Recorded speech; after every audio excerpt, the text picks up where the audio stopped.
आजची स्त्री स्वतंत्र आहे, सक्षम आहे. मात्र इथवरचा प्रवास तसा खडतर आहे. स्त्री पुरुष अशी भेदभावाची दरी खूप संघर्षानं आपण पुसट करू शकलोय.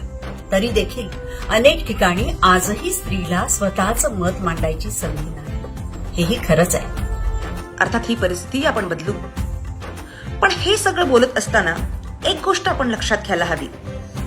ती म्हणजे आपल्या संविधानानं भारतातल्या स्त्रीला तिचा मताधिकार अगदी सुरुवातीपासूनच दिला आहे.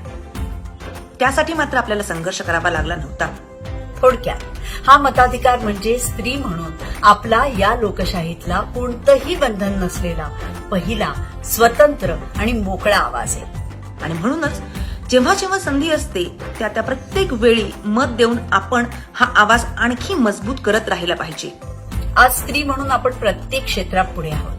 मग आपला देश, लोकशाही अधिक बळकट करण्याच्या प्रक्रियेतही आपण पुढेच असलं पाहिजे. आणि त्यासाठी आधी मतदार यादीत आपलं नाव तपासून घेतलं पाहिजे. नसेल तर लगेच नोंदणीही केली पाहिजे.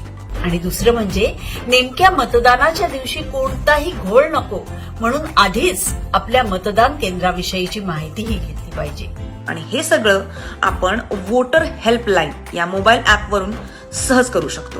पहिल्यांदाच मत देत असलेल्या माझ्या युवा महिला सहकार्यांनाही आवाहन आहे की त्यांनी नक्की मतदान करावं. आपलं पहिलं मत देशाला समर्पित करावं. तेव्हा या लोकसभा निवडणुकीत स्त्री म्हणून आपला मताधिकार नक्की बजावूया आणि आपल्या आशा, अपेक्षा, आकांक्षांना आवाज देऊया. कारण हा उत्सव आहे निवडणुकांचा, अभिमान देशाचा. ये पुढे